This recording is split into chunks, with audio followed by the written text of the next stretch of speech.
శ్రీమాత్రే నమః. అందరికి నమస్కారం అండి. ఎలా ఉన్నారు, ఏం చేస్తున్నారు? ఆ దుర్గమ్మ దయ వల్ల అందరూ సుఖ సంతోషాలతో అష్టైశ్వర్యాలతో ఉండాలని మనస్ఫూర్తిగా అమ్మను వేడుకుంటూ అమ్మ ఈరోజు మనకు పంపిన సందేశాన్ని తెలుసుకుందామండి. మీరు ఎవరైనా మన ఛానల్ కొత్తగా చూసినట్టయితే లైక్ చేసి సబ్స్క్రైబ్ చేసుకోండి. మరి పక్కనే ఉంటే గంట సింబల్ యాక్టివేట్ చేసుకోవడం ద్వారా మేము పెట్టే ప్రతి వీడియో కూడా మీకు నోటిఫికేషన్ ద్వారా వస్తుందండి. ఇప్పుడు అమ్మ పంపిన సందేశం గురించి తెలుసుకుందాము. ఆ తల్లి నిజంగా మనం పంపిన సందేశం తెలుసుకుని నిజంగా మన జీవితం ధన్యమవుతుందండి. అమ్మ పంపిన సందేశం ప్రతిరోజు కూడా మన కోసం ఏదో ఒక సందేశాన్ని మన జీవిత గమ్యాన్ని మార్చడానికే తల్లి మనకు ఒక సందేశం పంపుతూ ఉంటారు. కానీ ఏ బిడ్డకైతే ఈ సందేశం చేరాలో ఆ బిడ్డ ఖచ్చితంగా ఈ సందేశం వింటారండి. ప్రతి బిడ్డ కూడా ఈ సందేశం కోసం ఎదురు చూసే బిడ్డలు కూడా ఉంటారండి. ఈ సందేశం వింటే నా జీవితంలో మార్పు వస్తుందేమో అనే ఆలోచన ఏ తల్లికైతే కలుగుతుందో ఆ తల్లి కోసమే దుర్గమ్మ ఈ సందేశాన్ని పంపారండి. మరి అంతకన్నా ముందుగా ప్రతి ఒక్కరు కూడా ఏదో సమస్య ఉంటుంది. సమస్యలు ఎవరంటే ఉండరు కదా. అంటే ప్రేమ, పెళ్ళి, ఉద్యోగం, వ్యాపారం, ప్రేమించి మోసపోవడము, నాగదోషము, సంతానం లేకపోవడము, భార్యాభర్తల మధ్య గొడవలు, ధనం రేఖలు లేకపోవడము, రాజకీయము, కోర్టు సమస్యలు, మీ మీద చెడు ప్రయోగాలు చేయడము, ఇలా ప్రతి ఒక్కరు కూడా ఏదో సమస్య ఉంటూనే ఉంటుంది. అయితే ఎక్కడెక్కడికో వెళ్ళి జ్యోతిష్యం చెప్పించుకొని నిరాశ చెంది ఉంటే ఒక్కసారి మన గురుగారిని కాంటాక్ట్ అవ్వండి. శ్రీ వారాహి అమ్మవారి జ్యోతిష్యాలు ఇవ్వండి. మన గురు అయిపోయి వచ్చి సుబ్రహ్మణ్యం రాజు గారు. మీరు సంప్రదించిన ఫోన్ నెంబర్ 9908224144. చాలా నమ్మకమైన గురుగారు. మన గురుగారు స్త్రీ పురుష వశీకరించడం చాలా ప్రత్యేకత గలవారు. మీకు ఎటువంటి సమస్యలున్నా నమ్మకంతో ఒకసారి ప్రయత్నించండి. ఈ గురుగారి ద్వారా చాలామంది లబ్ధి పొందారండి.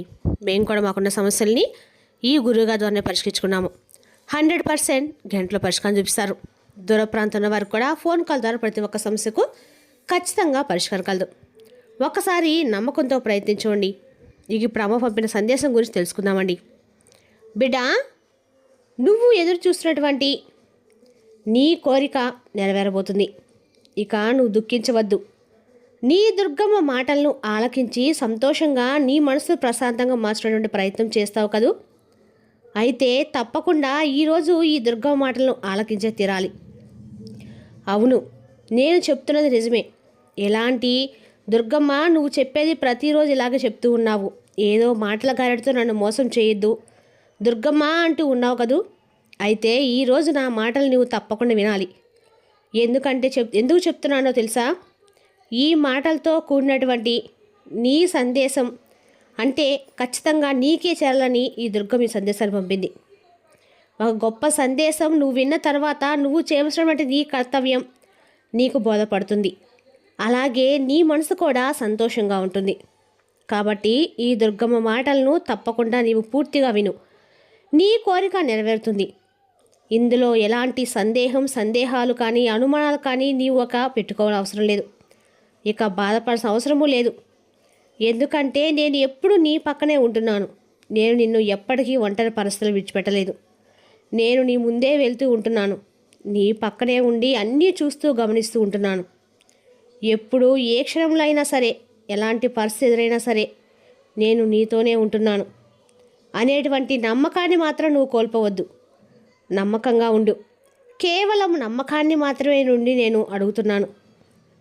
నువ్వు పడిపోతున్నావని అనుకుంటే నేను నీకు మద్దతుగా నా చేతులు చాచే ఉంచుతున్నాను. అయితే ఒక్క మాట, నువ్వు ఉన్న చోటే కదలకుండా కూర్చొని కోరికలు తీరిపోవాలి అంటే తీరవు కదా. నీ ప్రయత్నం నీవు తప్పకుండా ఆచరించే తీరాలి. ఎలాంటి కష్టాలు ఎదురైనా, ఎలాంటి సమస్యలు ఎదురైనా సరే, నువ్వు చేసేటువంటి ప్రయత్నం మాత్రం ఆపకూడదు. నీ ప్రయత్నంలో నా అనుగ్రహం నీకు తోడవుతుంది. ఈ దుర్గమ్మ యాత్ర నీకు శీఘ్ర ఫలితాన్ని కలిగించేలా చేస్తాను. నేను నీకు ఏమి ఇవ్వబోతున్నానో తెలుసా? నేను ఇవ్వబోయేటువంటి అద్భుతమైన జీవితాన్ని నీకు తెలియదు. కేవలము కొన్ని రోజులు ఆగి చూడు. నేను ఇచ్చేటువంటి బహుమతిని చూసి నువ్వు చాలా ఆనందించబోతున్నావు. చీకటి తర్వాత వచ్చేటువంటి వెలుతురు చాలా ఆనందాన్ని ఇస్తుంది కదా.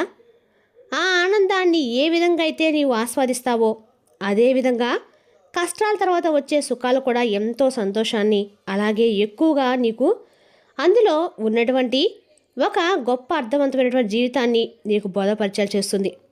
కాబట్టి కలిగినటువంటి కష్టాల గురించి ఎక్కువగా ఆలోచించవద్దు. ప్రతి కష్టము నీకు ఒక గొప్ప గుణపాఠంగా నువ్వు అర్థం చేసుకో. ఇక అసలు నీ జీవితాన్ని నువ్వు ఎలా గడుపుతున్నావో తెలుసా? ప్రతిరోజు టెన్షన్స్గా ఉంటావు. రాత్రంతా ఎవరికి తెలియకుండా నీలో నువ్వే దుఃఖించుకుంటూ మరలా హృదయం నువ్వు ముఖంతో ఇంట్లో అందరూ కనిపిస్తున్నావు. ఎవరికి చెప్పుకోలేక, గట్టిగా ఏడవలేక, నీ మనసుకు సరిదిప్పుకోలేక ఎన్ని క్షణాలు నరకంగా మారుతున్నా అనుభవించక తప్పేలా లేదని నీ మనసులో అనుకుంటున్నావు. నీలో నువ్వు ఎంతో దుఃఖిస్తూ ఉన్నావు.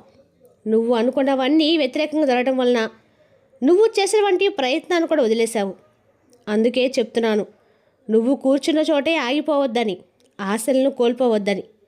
ఓటమి పాలు అవుతున్నావని దుఃఖించే అవసరం లేదు. ఇన్నిసార్లు నువ్వు ఓడిపోయావంటే అందులో నీకు ఏదో తప్పకుండా విజయం వరించబోతుందని అర్థం. ఎంతో శ్రద్ధగా ప్రయత్నించావు కదా, ఇక విజయం వరించబోతుందనే సమయానికి ఎందుకు ఇలా నిరుత్సాహపడుతున్నావు? నాకు నేను సదా తోడు ఉన్నాను, నా దుర్గమ్మ నాకు తోడు ఉంది అనే విషయాన్ని నువ్వు మర్చిపోయావా? అందుకే కాస్త నీ మనసుకి ప్రశాంతమైనటువంటి అనుభూతి కలిగించాలని ఈ దుర్గమ్మని చెప్తున్నాను. లేదు దుర్గమ్మ, నా జీవితం రేపు బాగుంటుందేమో, తర్వాత రోజు బాగుంటుందేమో అనుకుంటూ రోజులు, నెలలు, సంవత్సరాలు కూడా గడిచిపోయాయి తప్ప ఆ బాగుండే రోజు మాత్రం రావటం లేదు దుర్గమ్మ అని నీ ప్రశ్నకు నా సమాధానం కూడా విను. చేసే ప్రతి పని వృధా అవ్వదు. అది ఎక్కడో ఒక చోట నీకు తప్పకుండా మేలే కలిగిస్తుంది, కానీ కీడు కలిగించదు. అది ఇప్పుడు కాకపోయినా ఏదైనా సరే ఆపద సమయంలో కానీ, నీకు అవసరమైనటువంటి సమయంలో కానీ నీకు తప్పకుండా ఆదుకునేలానే చేస్తుంది. ఇప్పుడు ఏమైందని ఇంకా మంచి భవిష్యత్తు ఉంది. నీ జీవితంలో గట్టి నిర్ణయం తీసుకొని బయటకు వెళ్లే ముందు నీ ఇష్టదైవం ఎదుటి నుండి తప్పకుండా ప్రార్థించి మరి వెళ్ళు. ఎందుకంటే నువ్వు వెళ్లే ముందు తమ ఆశీస్సులు నీకు తప్పక అవసరం. నీ ఆనందం నీలోనే ఉంటుంది బిడ్డ. అది నీ మనసును నువ్వే పాడు చేసుకునేలా చేసుకోవద్దు. నీ ఆలోచనలో తప్పకుండా మార్పు వస్తే ఆ తర్వాత నువ్వు దుఃఖం నుండి, నిరాశ నుండి బయటపడతావు. గతంలో నువ్వు ఓటమి పాలైన వాటి గురించి ఎక్కువగా ఆ రోజుల గురించి తలుచుకుంటూ ఉండవద్దు. అవి నిన్ను ఇంకా ఇంకా బాధ పెడుతూ ఉంటాయి తప్ప నిన్ను ఏమాత్రం సంతోషానికి గురి చేసేలా ఉండవు. అవి మిమ్మల్ని ముందుకు కూడా సాగనివ్వవు. గతాన్ని మార్చుకోవడం ఇక నీ చేతుల్లో లేదు. అలాగే నువ్వు కుమిలిపోతూ దుఃఖించడం వలన ఎలాంటి లాభం లేదు. గడిచిపోయిన వాటి గురించి నిరంతరం ఆలోచిస్తూ రాత్రులు నిద్రలో కూడా లేకపోవడం లేదు. రాబోయే జీవితాన్ని కూడా నాశనం చేసుకోవద్దు. నేను నీతో ఉన్నప్పుడు ఎందుకు నీకు అన్యాయం జరగాలి చేస్తాను చెప్పు? పరిస్థితులన్నీ వాటంతట అవే చక్కబడతాయి. నువ్వు ఇప్పుడు వద్దు అనుకుంటూ అది నీకు సరిపోదేమో అనుకొని వదిలేసినటువంటి ఆ పనిని నిస్సందేహంగా మొదలుపెట్టు.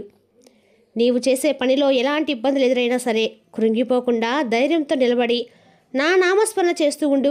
నీ కర్మఫలం తీరిపోయి సంతోషమే నిన్ను వెతుక్కుంటూ వస్తుంది. అదేవిధంగా ఎలాంటి నిరుత్సాహమైనటువంటి ఆలోచనలు చేయకుండా నీ ప్రయత్నాలు మానకుండా చేస్తూ ఉండు. నీ కోరిక తప్పకుండా నెరవేరుతుంది. ఇక మరలా ఆలోచించుకుంటూ నిరుత్సాహపడుతూ దుఃఖించును అని చెప్పి ఇదిగో ఇప్పుడే ఈ క్షణమే నీ దుర్గమ్మ తల్లికి ప్రమాణం చేస్తావు కదూ. నువ్వు కోల్పోయిన ఆనందాలను అన్నీ నీ ముందే ఉంచబోతున్నాను. నీ మనసుకు ఎంతో సంతోషాన్ని, నీ జీవితాన్ని ఒక మంచి గుర్తింపును పొందేటువంటి అర్హతను నేను నీకు ప్రసాదించబోతున్నాను. నాపై నీకు నమ్మకం లేదు కదూ, లేదా ఉంది కదూ? మరి ఈ దుర్గమ్మపై అంత నమ్మకాన్ని చూపెడుతూనే ఇంకా ఎందుకు అపనమ్మకాన్ని నీ మనసులో చోటు చేసుకునేలా చేస్తున్నావు? ఇప్పటికే సగం జీవితం అయిపోయిందని ఎందుకు భ్రమపడుతున్నావు? నీకు ఇంకా మంచి రోజులు రాబోతున్నాయి. నీ జీవితం ఏమీ ఇంతట్లో ఆగిపోలేదు కదా. కాబట్టి నీ ప్రయత్నం వృధా అయినప్పటికీ వాటి గురించే తలుచుకుంటూ నువ్వు బాధపడడంలో అర్థం లేదు. నిన్ను ఇలా చూస్తూ ఉండటం వలన నీతో పాటు నీ కుటుంబం కూడా దుఃఖానికి లోనయ్యేటువంటి అవకాశాలు ఉంటాయి. కాబట్టి నువ్వు మాత్రం సంతోషంగా ఉండు. నువ్వు సంతోషంగానే ఉంటే కదా వారు కూడా సంతోషంగా, ధైర్యంగా ఉంటారు. మరి ధైర్యాన్ని చెప్పేటువంటి నువ్వే ఇలా బాధపడుతూ నిరుత్సాహపడితే మరి వారికి ధైర్యం చెప్పేవారు ఎవరుంటారు? నీ దుర్గమ్మ మాటలను ఆలకించిన తర్వాత అయినా సరే నీ ఆలోచన విధానంలో తప్పకుండా మార్పు వస్తుందని ఈ దుర్గమ్మ నీ నుండి కోరుకుంటుంది. సంతోషంగా ఉండండి అని దుర్గమ్మ ఈరోజు సందేశాలు పంపారండి. ఈ సందేశం మీ అందరికి నచ్చినట్లయితే కొంతమంది మన వీడియోని షేర్ చేయడం మాత్రం మర్చిపోకండి. రేపు మరో చక్కటి సందేశంతో మళ్ళీ కలుద్దాం. స్వస్తి.